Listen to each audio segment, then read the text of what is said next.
Welcome everybody. Thank you very much for joining us today for International Women's Day at UTS. We love putting on this day, and this is a day for UTS. This isn't something we advertise externally, it's something where we invite the UTS community to come and share an International Women's Day.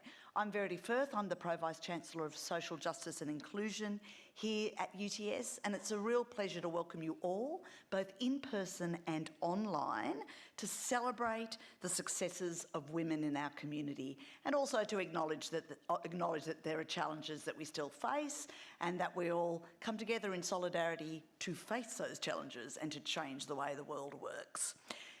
I was particularly excited today when I saw the registrations for this event, 850 people. So I thought that was great. So hello to everyone out there in the online universe as well. Before we begin, I'd like to welcome Auntie Joan Bell from the Metro Local Aboriginal Land Council, who'll open today's event and conduct a welcome to country. Thank you very much.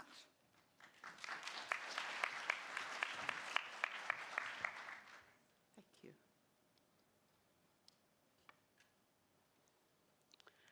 Good afternoon, ladies and gentlemen, distinguished guests. Hi there! Gee, you're looking at me as if I'm maybe... I am tip-top, darling. Run a mile. And I'm here to do a welcome today for you guys, girls, ladies. We are women.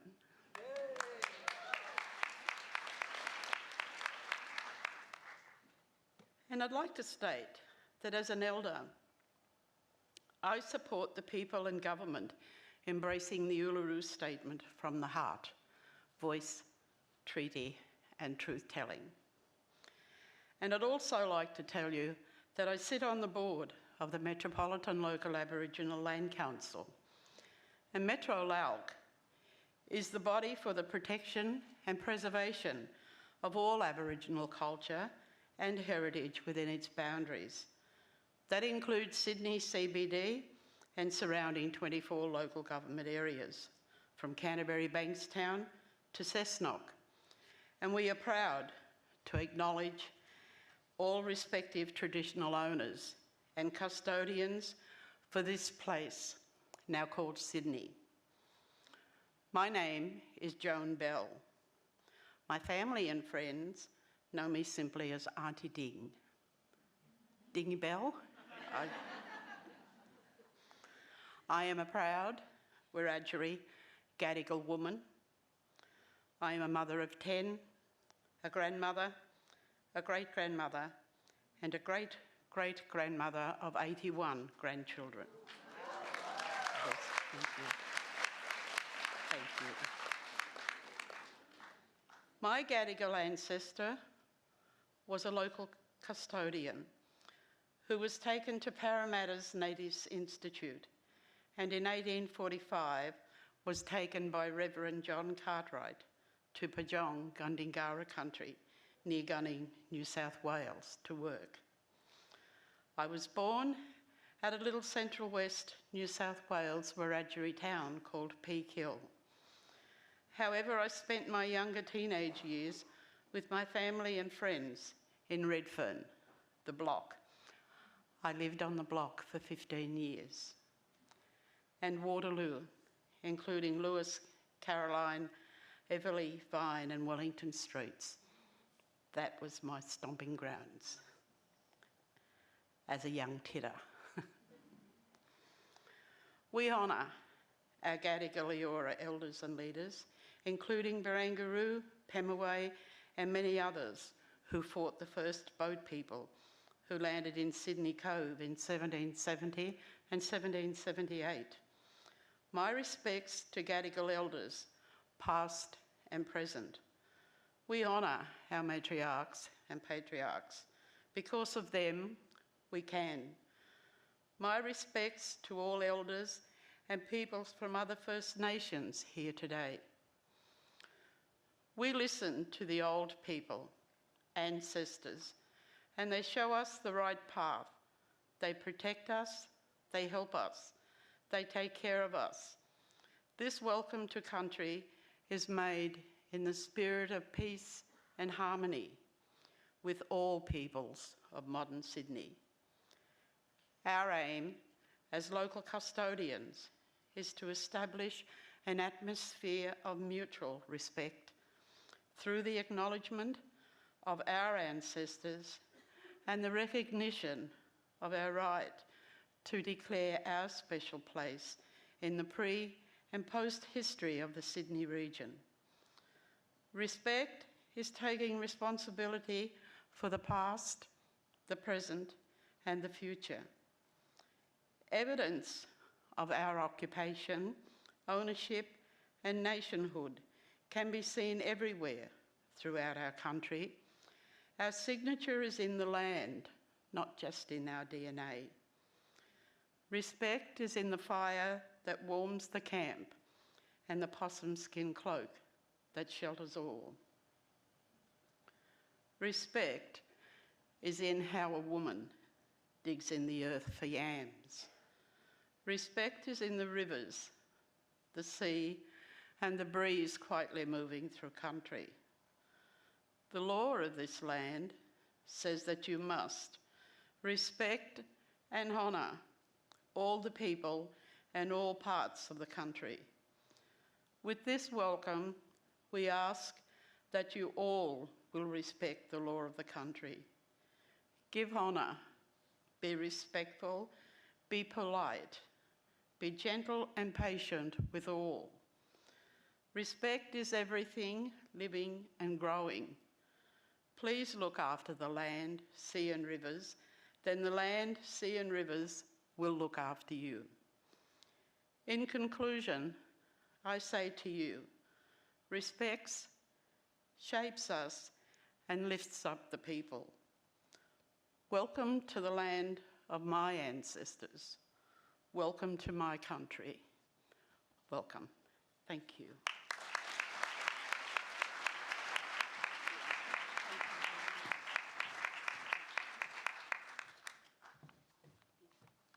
Thank you, Auntie Joan.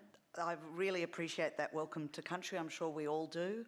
I live on Gadigal land. I've lived on Gadigal land for 35 years now. My kids grew up completely, were born on Gadigal land and have grown up on Gadigal land and being educated on Gadigal land.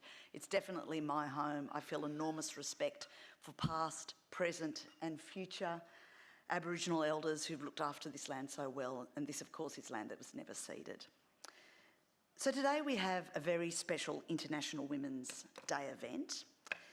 We're delighted to be welcoming a keynote speaker, Sarah Malik, who's a journalist, TV presenter and author, I'm doing my marketing bit here, Sarah, and author of the recently released book, Desi Girl. She also happens to be a UTS alumna, so we're very proud of her, and I'll be properly introducing her in a minute. Following Sarah's keynote address, we're also going to welcome Associate Professor Eva Cheng and Farah Zayed for a chat about their different experiences here and stepping into their power. I also want to thank, because we were sponsored, this year's event we were sponsored by UTS Advancement and the Faculty of Arts and Social Sciences. So I want to give a warm welcome to our sponsors here today. And before we begin, I'd also like to welcome to the stage our Vice-Chancellor Andrew Parfitt and our Provost, Professor Vicky Chen, who are also going to say a few words. Thank you.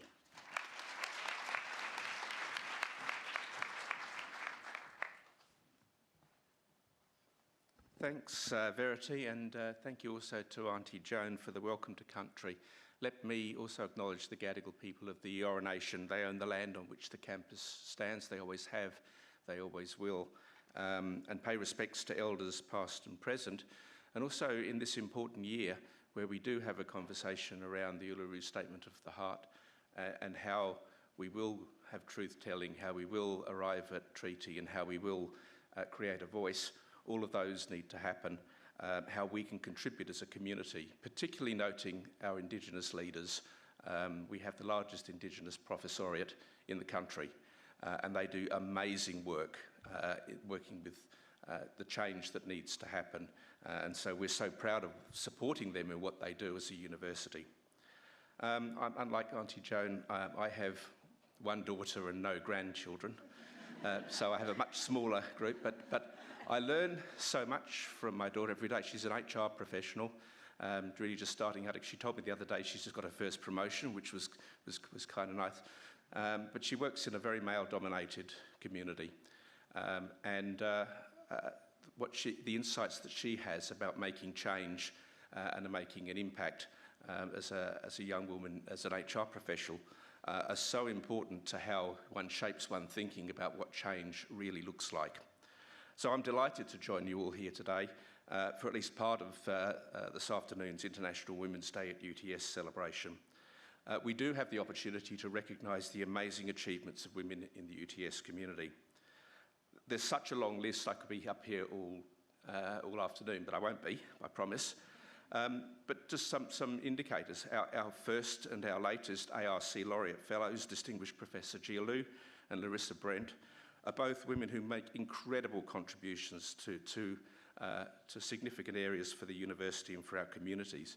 If you look at recent award winners in the Order of Australia Awards, we have women leaders across the university working in health, in law, in IT, in social impact, a wide range of areas that have been recognised for what they do with the community.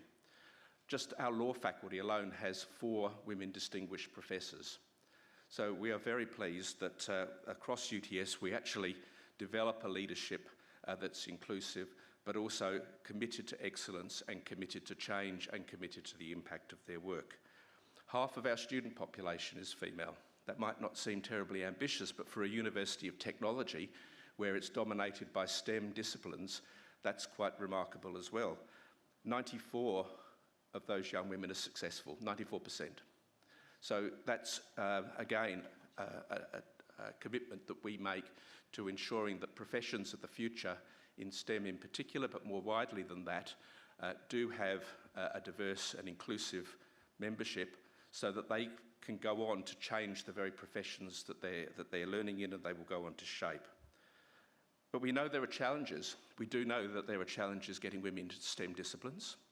And we've done some pretty bold things in that sort of area, but we still need to do more. We know getting women into senior ranks in STEM disciplines is a challenge, and we don't always get it right. We recently had a promotion round where very few women were in the senior promotions cycle.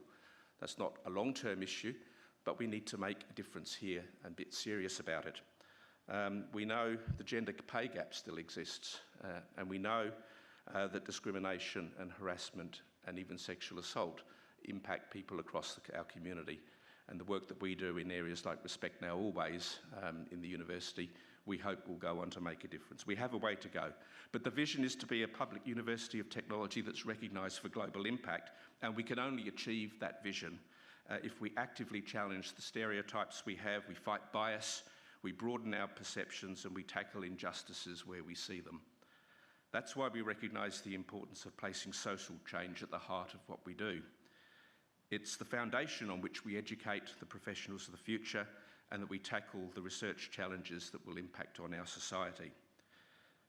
To do that, we have to focus, and we do focus, on a culture where the principles of diversity and inclusion are just part of our daily activities. So we're passionate about building a current and future workforce that reflects equity and diversity at all levels, engaging right from primary school through to graduates who are looking at career development and seeking pathways for senior professional positions for women. But change can't happen without meaningful action, and our mission is to create a more just and equal world, starting with individual actions and university actions that inspire social change. So today's event is just one part of that conversation. It's great to see so many people here and online to engage in the conversation. We will need to unpack today, and today we'll start doing that, intersectionality and the need for society to embrace equity on the journey to reach equality, to cross cultural divides, and to address the barriers that will impede us in our challenges. And on that note, I'm very pleased to introduce, to say a few words, Professor Vicky Chen, who is our Provost and Senior Vice President. You see, you get 2 for the price of 1 today. Before joining UTS, Vicky was Executive Dean of the Faculty of Engineering, Architecture and IT at the University of Queensland, and before that, Head of School of Chemical Engineering at UNSW. She's a very strong advocate for women in STEM and more broadly across the university, and we're very lucky to have her on board as our most senior academic officer. Would you please welcome Vicky Chen?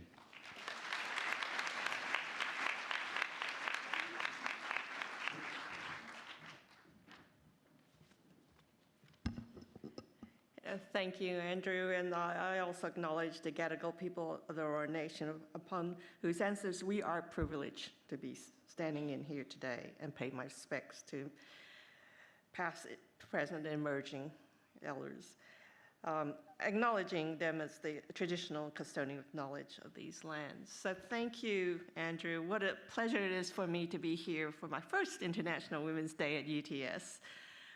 I joined UTS as provost in late November last year, coming, as Andrew said, from the University of Queensland. So in my short time at UTS, I've been really impressed with the commitment to social justice and gender equity in action with the work of our fabulous Center for Social Justice and Inclusion, and more broadly across the university.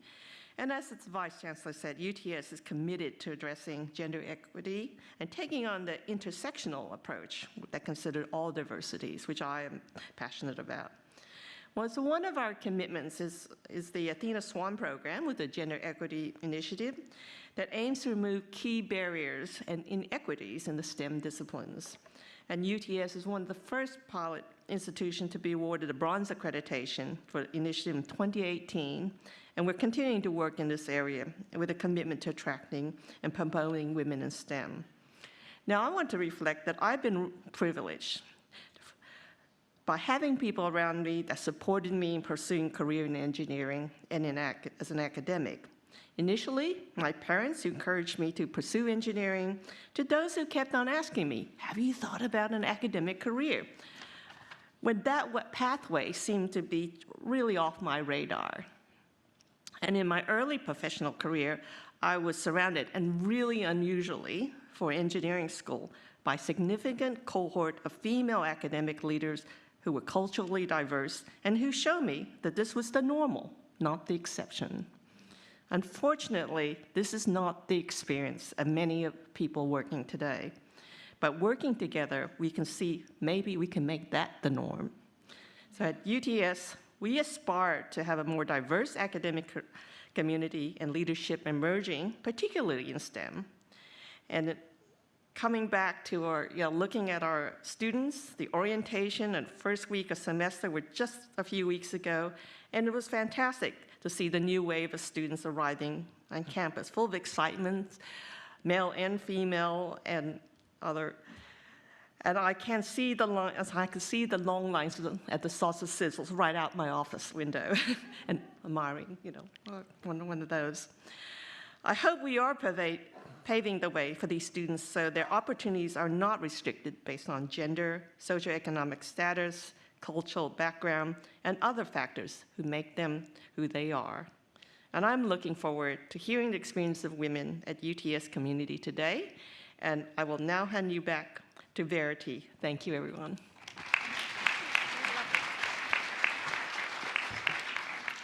Wonderful, thank you for that. It's now my huge pleasure to introduce our keynote speaker, Sarah Malik. Sarah is a Walkley-award-winning Australian investigative journalist, author and television presenter. Her work focuses on asylum, surveillance, technology and its intersection with gender and race, most notably examining domestic violence, gender inequality and migration. She has authored 2 books, Desi Girl on feminism, race, faith and belonging, and Safar, Muslim women's stories of travel and transformation. She's co-hosted and co-produced award-winning SBS podcasts, Let Me Tell You and The New Writers' Room. We're also proud to say that she's a UTS alumna, graduating with degrees in law and journalism. So can I please welcome Sarah Malik to the stage.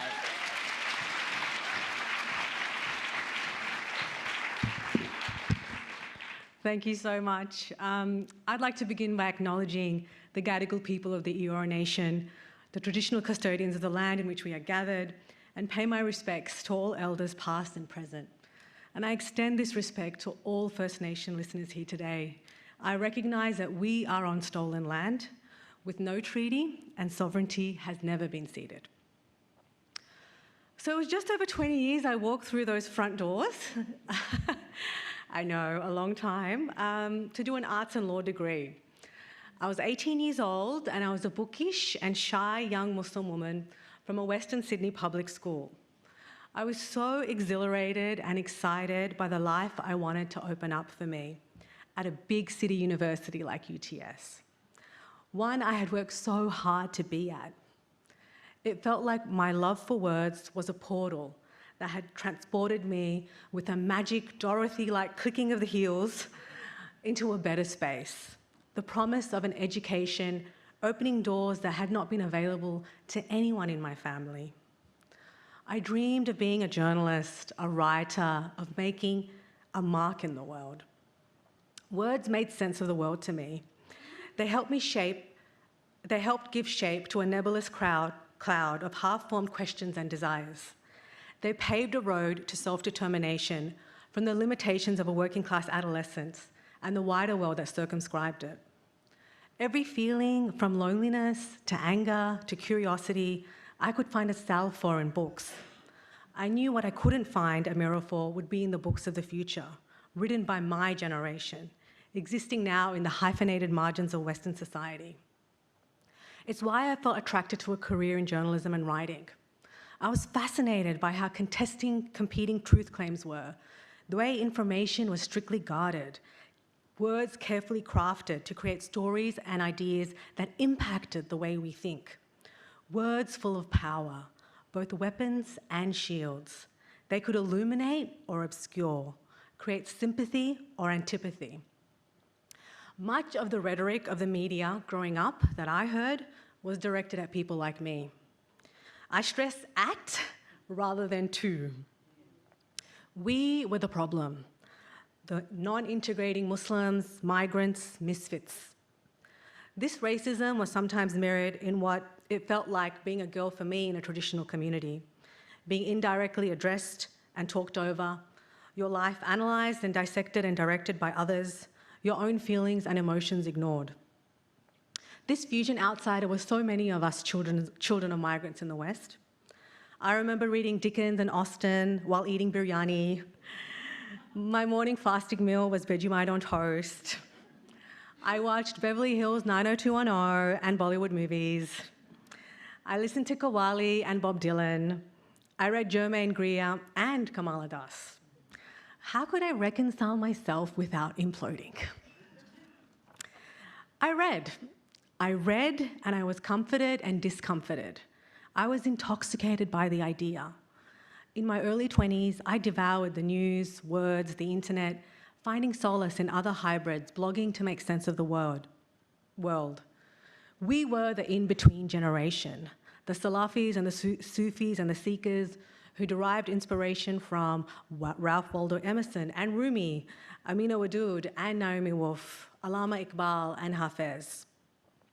At the time, I registered that universities were the place to solve problems, connect with great minds whose own biographies provided the puzzles to the problems they solved in their work, who felt the sting of being lonely, of feeling like an outsider.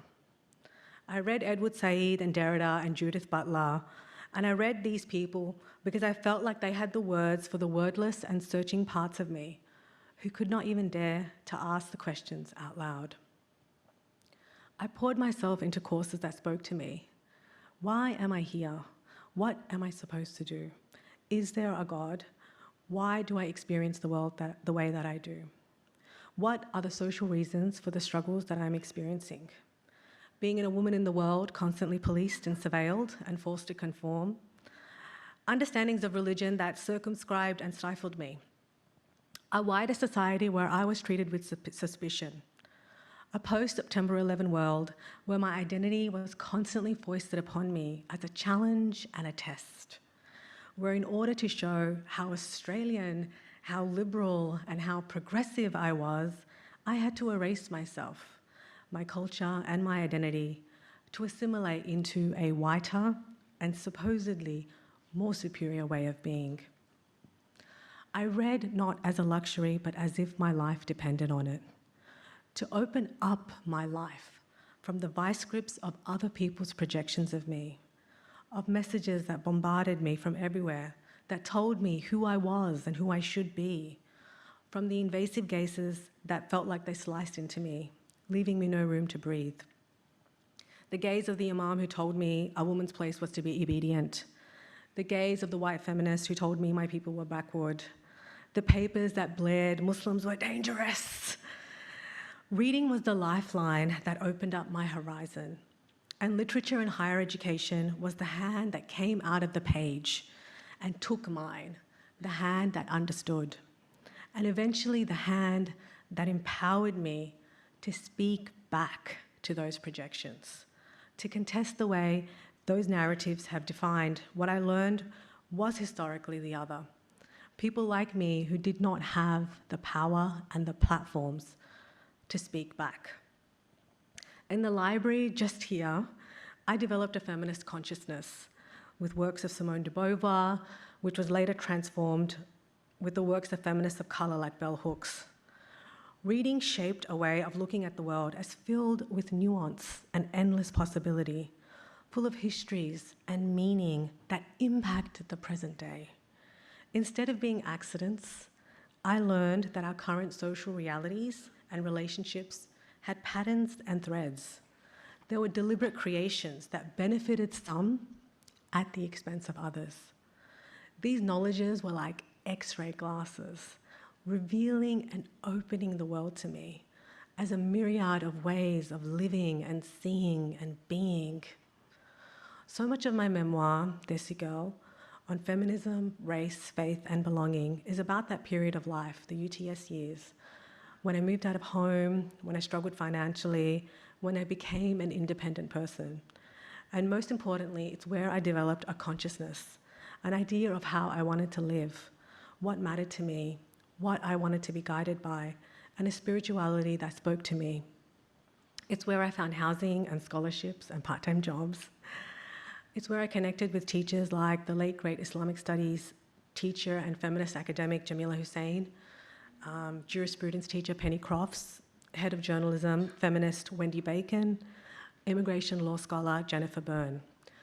People who were formulating paradigms to question the frameworks we lived by. That was intoxicating to me. The university was a precious space, an incubation, a reprieve, a place where instead of a traditional thesis, I created an online website predicting digital journalism would transform society. Increasingly, our universities are under threat, with casualization of staff and run by corporate metrics.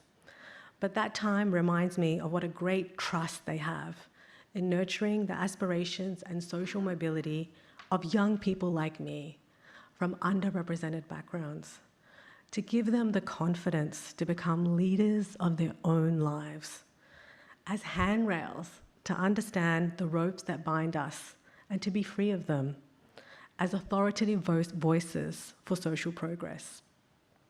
And this happens by creating the work conditions and psychological safety to thrive, through collaborative relationships and fellowship to create breathing room for new ideas, and by continuing to engage deeply in the political and social currents we live in. But most importantly, by ensuring our student loan systems are as accessible and affordable as possible. More importantly than books, university gave me the opportunity to fail, to make mistakes, to get my heart broken, to join political groups and leave them, to do a million ill-advised things that are the privileges of youth. UTS was my safe space, a place where I was like an experimental petri dish, cultivating and becoming something new. This is the meaning of any true education, and what I found in the radical books I read. They gave me the courage and impotence to find my own voice, to build autonomy for myself, one small step at a time. They gave me the courage to believe that I too could be the journalist and writer I dreamed of, despite not seeing anyone like me.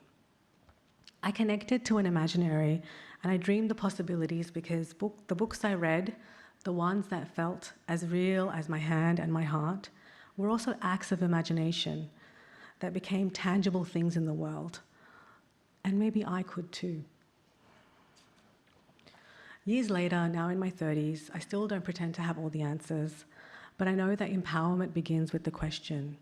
It begins by becoming comfortable with not having a place, but being in the in-between place where things don't always fit.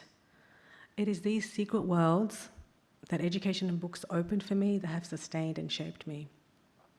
I still remember the words of late great writer Audre Lorde.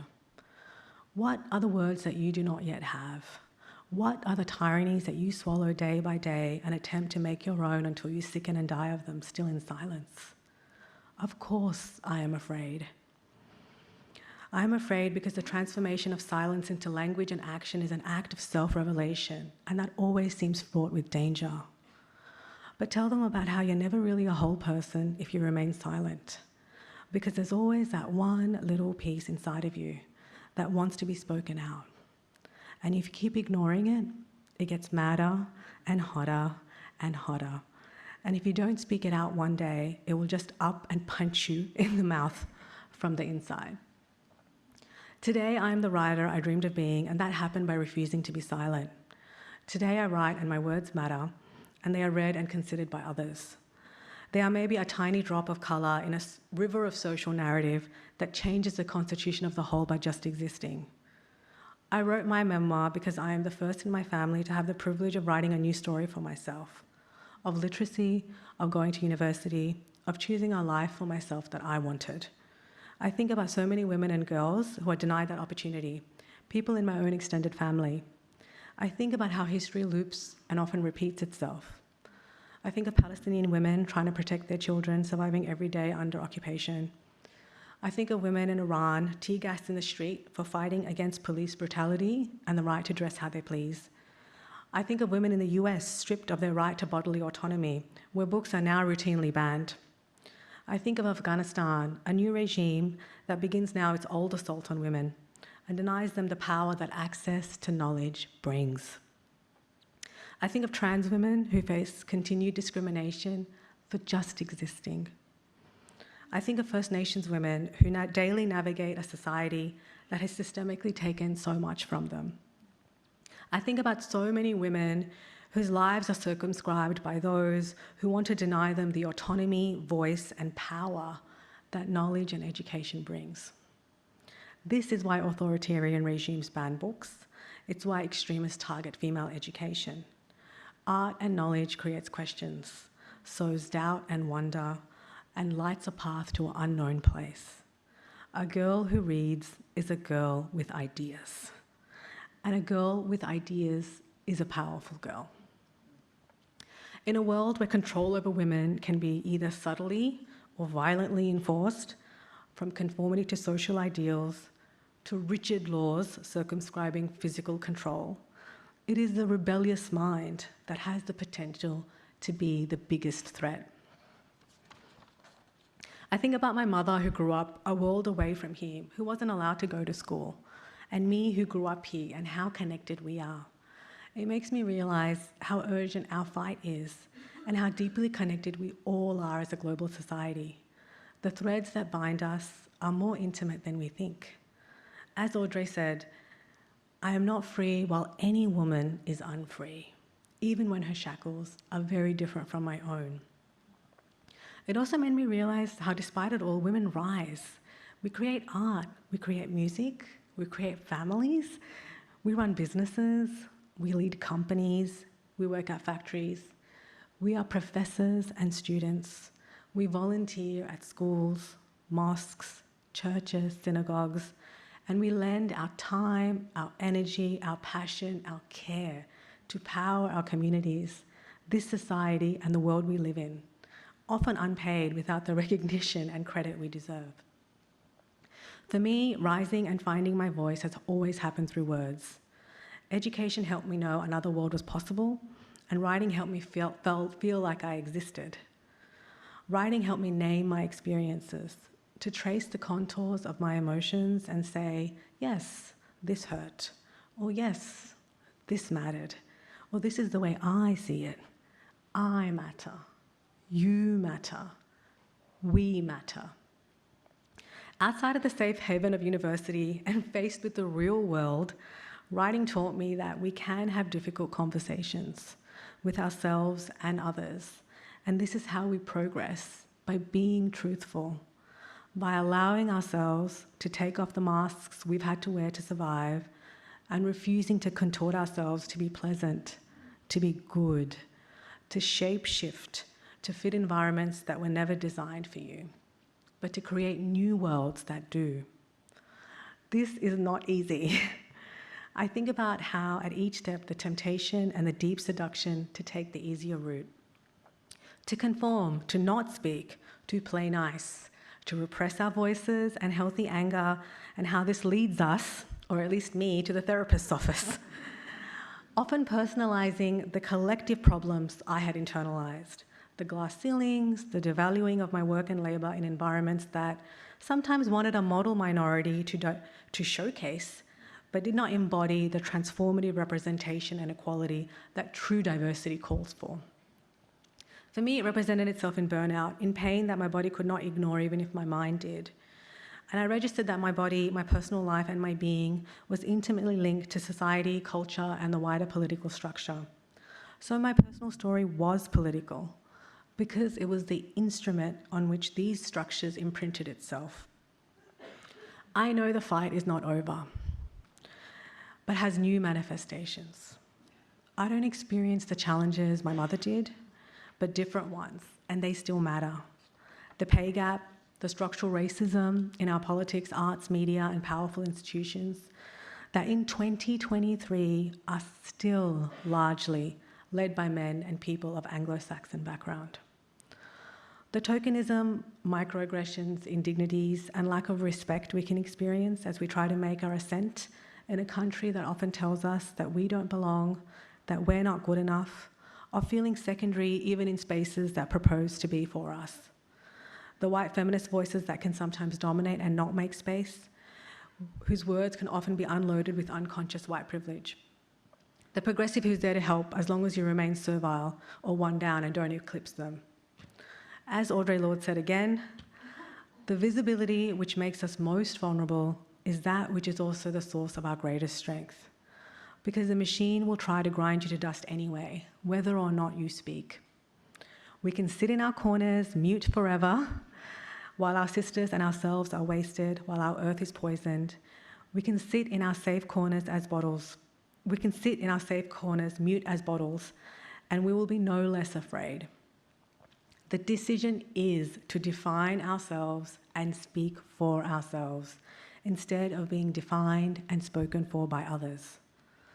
The mazes I sometimes got trapped by, I remembered that great escape route, words, naming the nameless feeling, the shameful thing, the tricky relationship.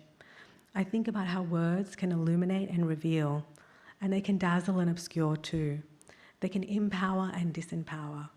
I thought about how I wanted to use my words and how they were an escape tunnel in those early days. By telling my own story in my own words, I reclaimed myself. The right to our own stories, our own ways of seeing the world, is something that no one can ever take away.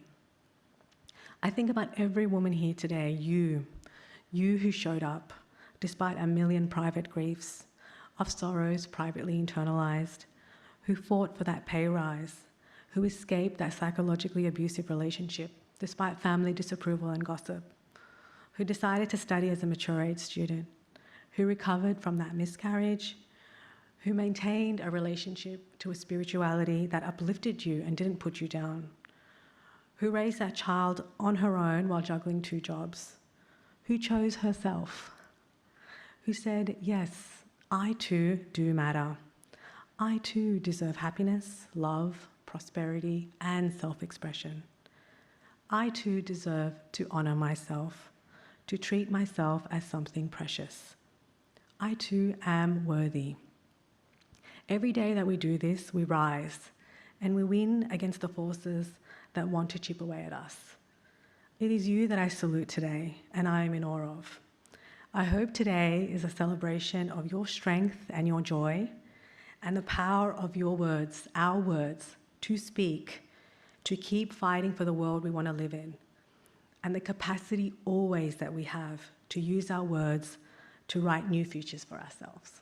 Thank you.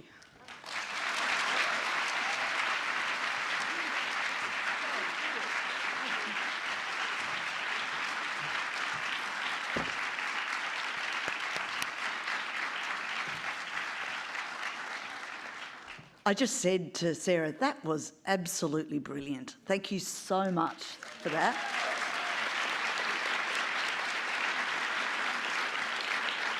I was scribbling, I was quoting and quoting her, scribbling down in my margin just so many amazing thoughts and words. And thank you for your generosity about the university and the role of education in both personal and social transformation. It was just so, it was just brilliant. Thank you. So we're now, lucky for us, we now also get a chance to hear some more from Sarah and from two other excellent women. So I'm going to get all three of you to move to the white chairs on stage. And Sarah's going to be joined by two other amazing women from the UTS community. And we're now going to have a conversation about gender, race, faith, taking your place in the world, and navigating all of that. Before I continue, I also want to note that this is both an audience in person and there's also people online, and you are going to get a chance to ask some questions if you like. We're facilitating a Q&A through Slido, so you simply need to go to the link up here on the slides that it will appear at some point, and we're also going to be posting online for people joining virtually, so you can click on that link. You can go in, you can ask your own questions, you can upvote questions that others have asked, but please do try to, you know what it's like, try to keep the questions actual questions rather than big, long comments, and keep them relevant. Now I'd also like to introduce our other two panellists, Associate Professor Eva Cheng and Farah Zayed.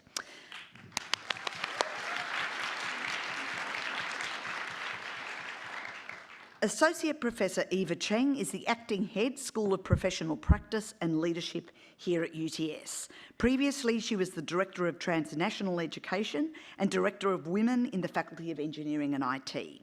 With a background in telecommunications engineering, Eva actively collaborates on social justice and community engagement across the STEM diversity and humanitarian engineering movements, including collaborating with the Tech Girls Movement Foundation and Engineering Without Borders Australia.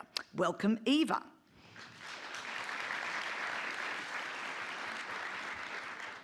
Farah Zayed is a graduate architect from DJRD Architects whose focus is on health infrastructure projects. She recognises that architecture is an important tool that can influence our lives, mood and the environment we live in. Farah is also a member of the UTS Young Alumni Committee and is passionate about supporting alumni with meaningful connections and networking opportunities. Welcome, Farah.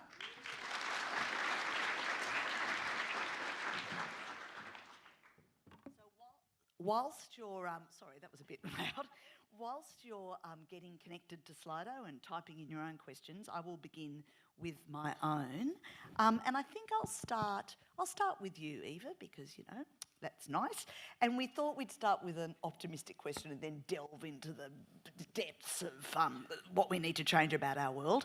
But we'll start with the fullness of life experience. We know that it's both good and challenging.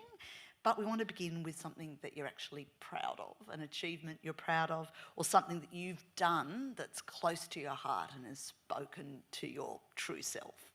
Thanks, Verity, and thanks, everybody. Excited to be here.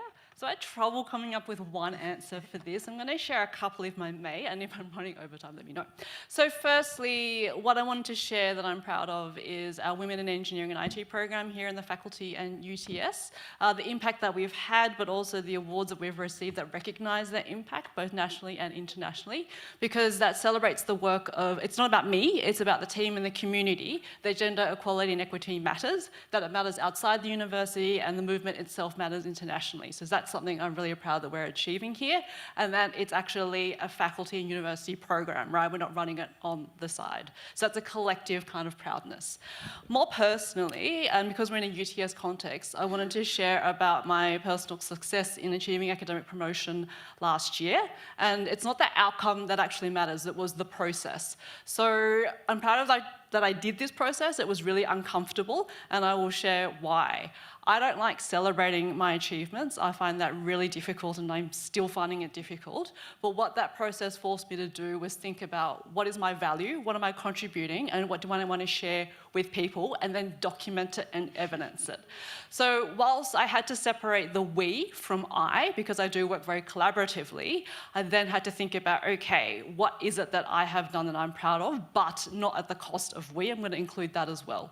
So my reflection on that was the process mattered for me to be able to have to fit a box because this is the way promotion works. But what I wrote on the page did not fit in any box. I'm not a standard academic. It was really difficult to write because everyone told me they're never going to value because you've only got $10,000 research income, which is true. And if you're an academic, you know that that's not enough. So that for me was, this is what I value, I hope you value it as well, and being successful showed me that yes, we appreciate it and we respect your work that you do here. So that I'm now sharing with others who are doing academic promotion, that you don't have to fit the academic box, you write about you, and that's what matters. Lovely, thank you. Sarah. I think similar with Ava, I don't just have one achievement that's close to my heart, but I think I'm being very early on in my career and I have so much still to contribute. I'm still trying to catch up to Ava and Sarah and Verity, so I'm still in the backyard trying to run towards them. But I think what it's important to know is that I celebrate all the little achievements that I've gone through in life. So I'm an immigrant. I moved here 15 years ago from Malaysia, and I know my parents have sacrificed so much for me to be here. So just knowing that all the little, celebrating finishing high school, my degree, my master's, and currently now doing what I can to give back to alumni is making my parents proud, making the academics and the people that have supported me throughout my studies is what I feel like holds close to my heart, and I'm trying to use that as a motivation for me to achieve more and more and, be the best version that I can be, and also what I can do to bring back. So it's very important that not just for me as a student, but now as an alumna and what I can bring back. So it's nice to not just look at, again, from the lens of what I can do, what I have achieved, but now that I've achieved that, what I can do for all of us, and all of us here are women. So, more power to us. So trying to give back.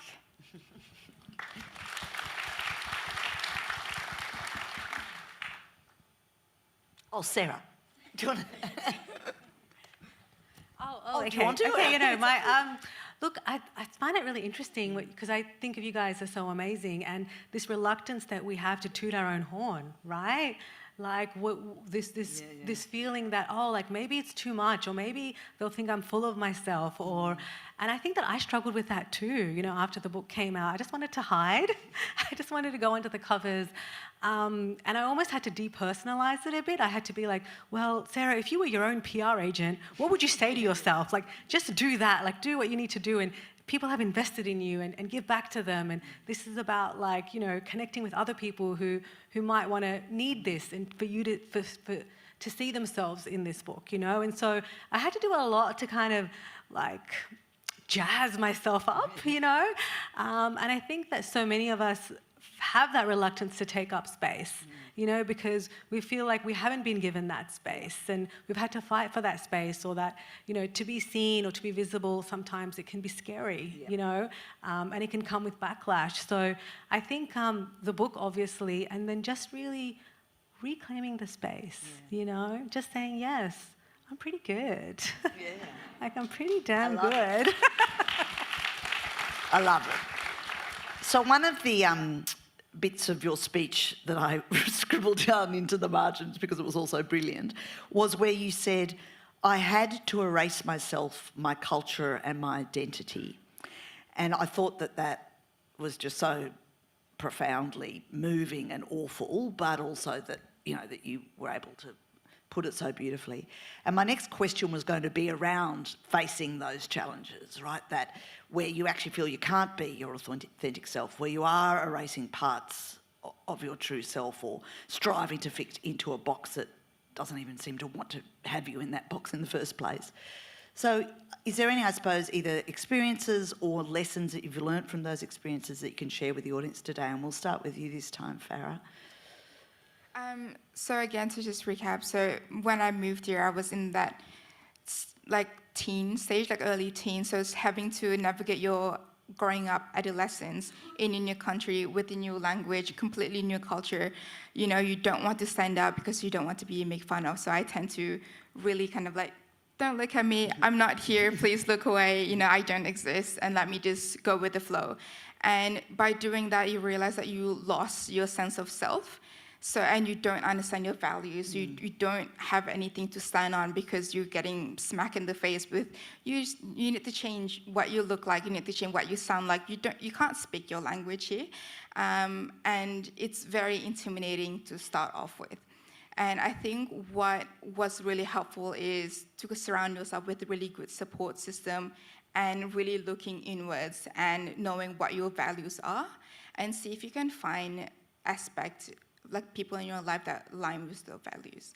And Australia is so diverse now, and we were just talking to Sarah and Eva about how, as myself and Sarah as an alumna, UTS has changed so much. And it's good to see that it is a good change, especially with events like today.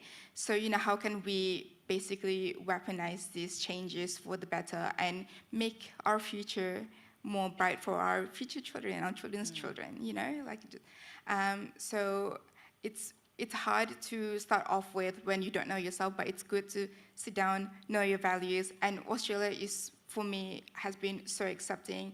And I'm so grateful to be here, to be a part of UTS and alumna, and also just a part of us women here today. Woo! What about you, Eva? Where have you faced challenges where you feel you've, Yeah, lots, but I'd like to share maybe some of the earlier ones because hopefully it's not the case today. And thank you for sharing, Sarah, your journey, because the whole kind of survival growing up is where, I remember most. I remember being in high school and just knowing that I wanted to be as invisible as possible. So how do I make myself look like the others? So I took up sport. So you may not know it, but I used to play cricket. I used to play football, soccer. I still love soccer today. I took table tennis because I knew that that would buy me and give me social currency and protection. And it has till this day, which I think is something we need to work on. And especially because I was good at maths and science. I love computers. That was definitely not the norm in the 90s. And I went to computing meetings where it was the stereotype IT thing, Coke, pizza, all of that was, it's no longer the case, right? So please come and study IT. But that was the case in the 90s, and that was the time when I felt like I did not belong, and I didn't even know what to do. So that would be the challenges I would share today, and we've moved a little bit from them, which is good. Good. Any other challenges you want to share, Sarah? Yeah, look, I think it's interesting, like when you're a child of migrants, it's accelerated by this concept of code switching, right? Like you're always trying to assess your environment like an antenna and do what you need to do to figure out how you can belong in a particular scenario. But I think that anyone knows what that feels like to a lesser degree when you are trying to neatify yourself or excise parts of yourself in order to belong to a workplace or to a relationship.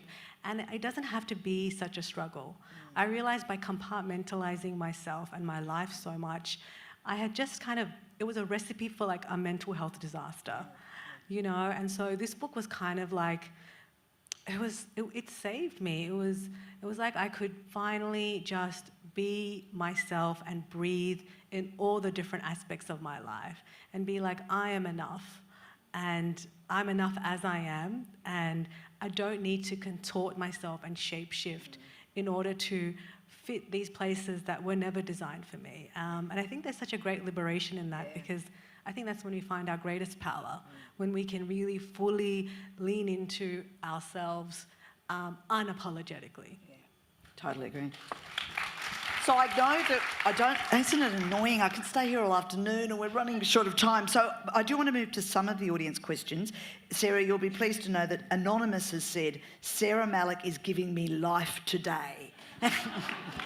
And that's been upvoted. That's the highest upvoted comment. But that is a comment. That's not a question. So the question I would like to ask, which is the next highest voted question, is Anonymous has asked, I can't help but notice the lack of men in the room here today. I've noticed all the lovely men that are here, thank you. But I have this person saying there aren't a lot of them. Why do you think this is, and is this a problem? Who wants to have a go? I'm happy to start. Yeah. Thank you, Anonymous. I also noticed it as well, and yes, I do think it's a problem.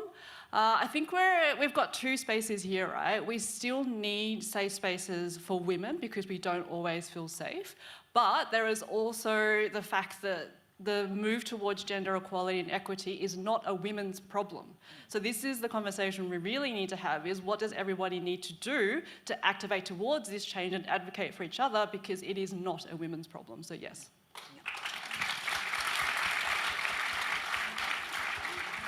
Farah, do you have a view about this question? Yes. So I work in an architecture industry, as you know, it's probably very male-dominated, and a couple of experience that I had, some of my lectures tend to be male. I'm not saying it's a bad thing, but I'm just saying that with a very minute number of us being architects and within the field, we need to make our voices heard.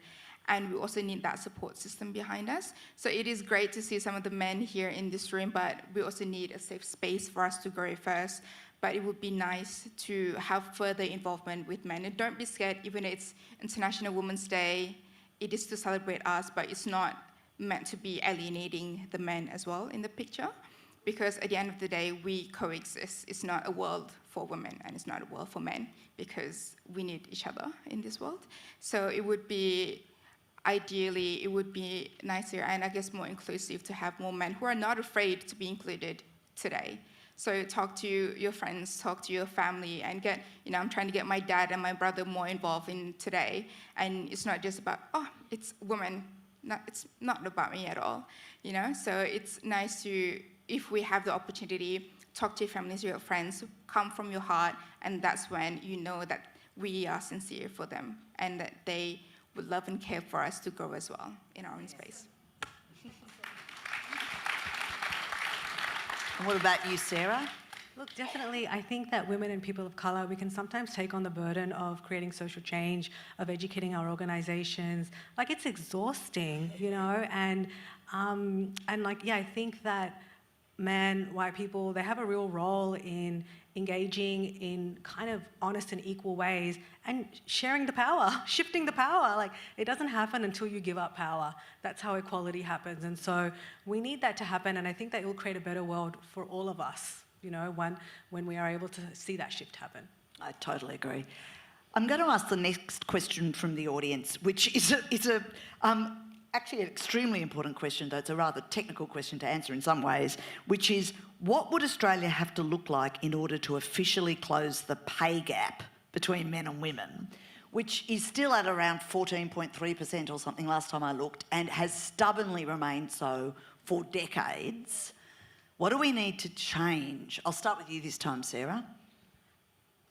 We just need to pay us more.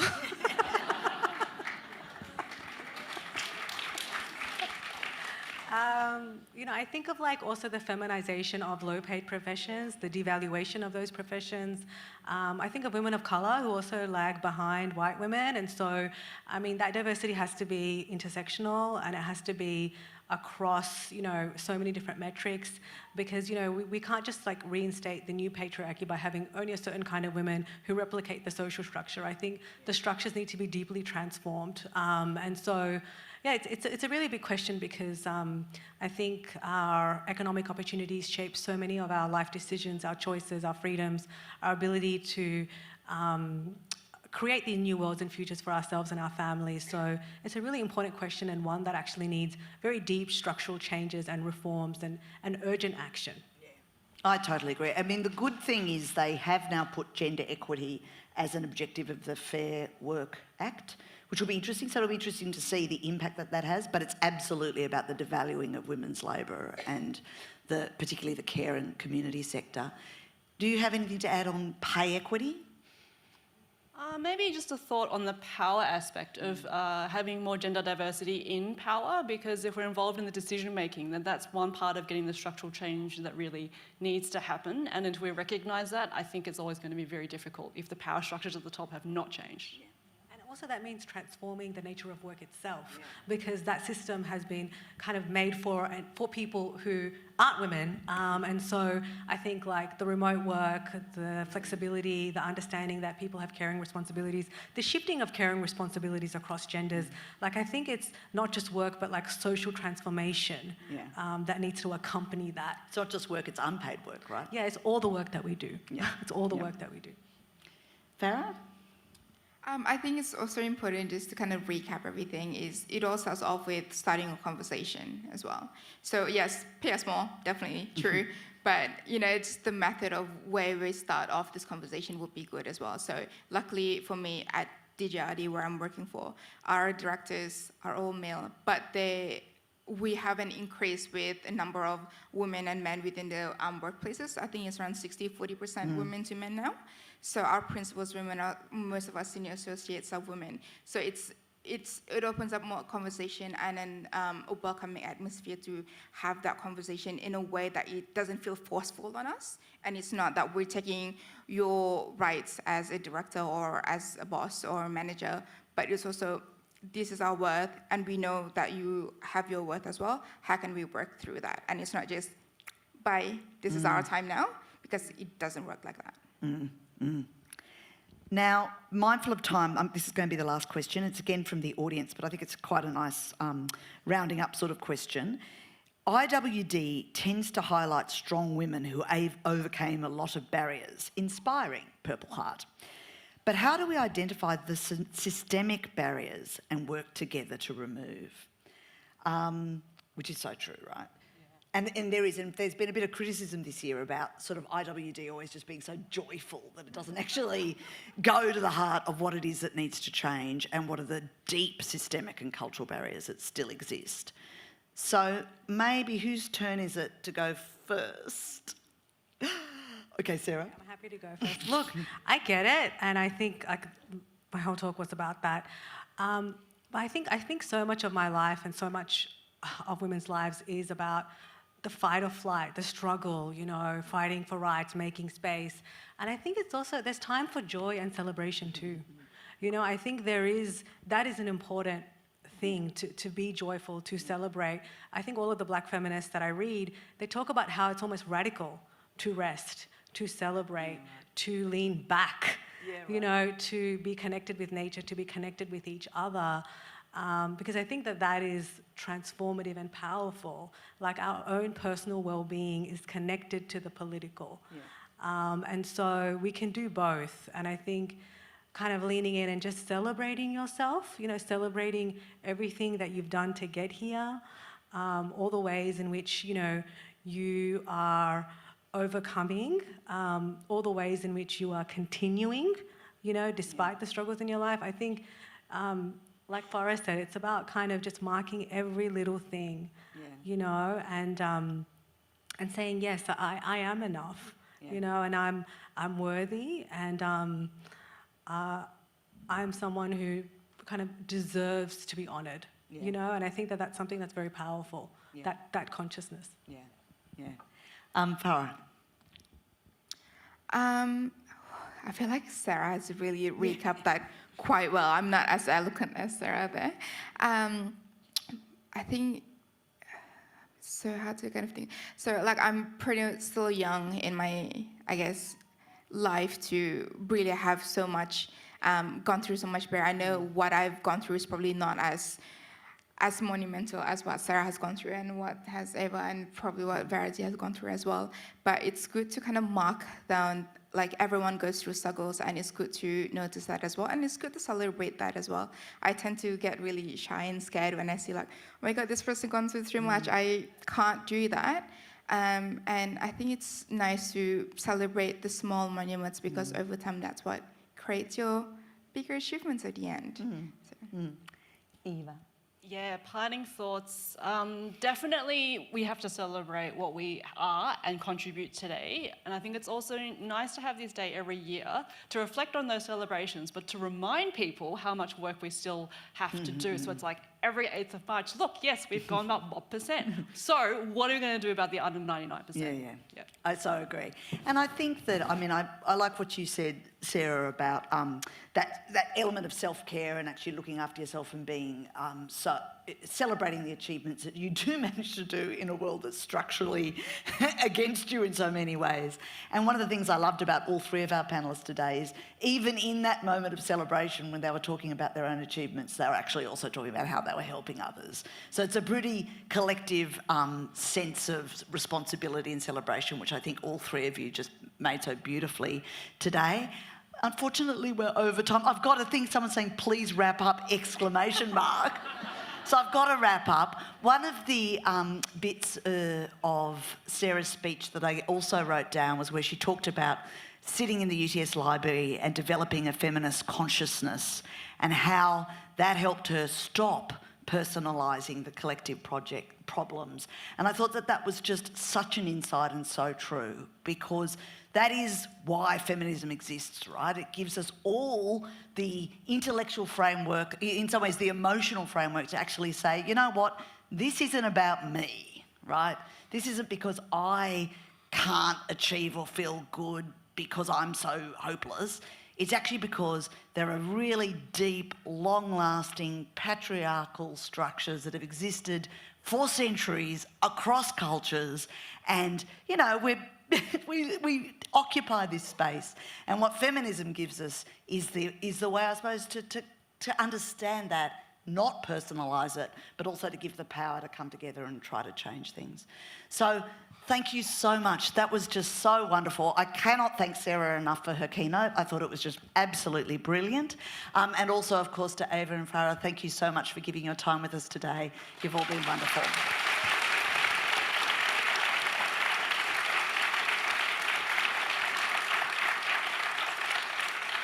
We're 4 minutes over time, but there is refreshments being served outside. So please stick around, have something to eat, say hello to each other, and keep having a wonderful International Women's Day. Thank you.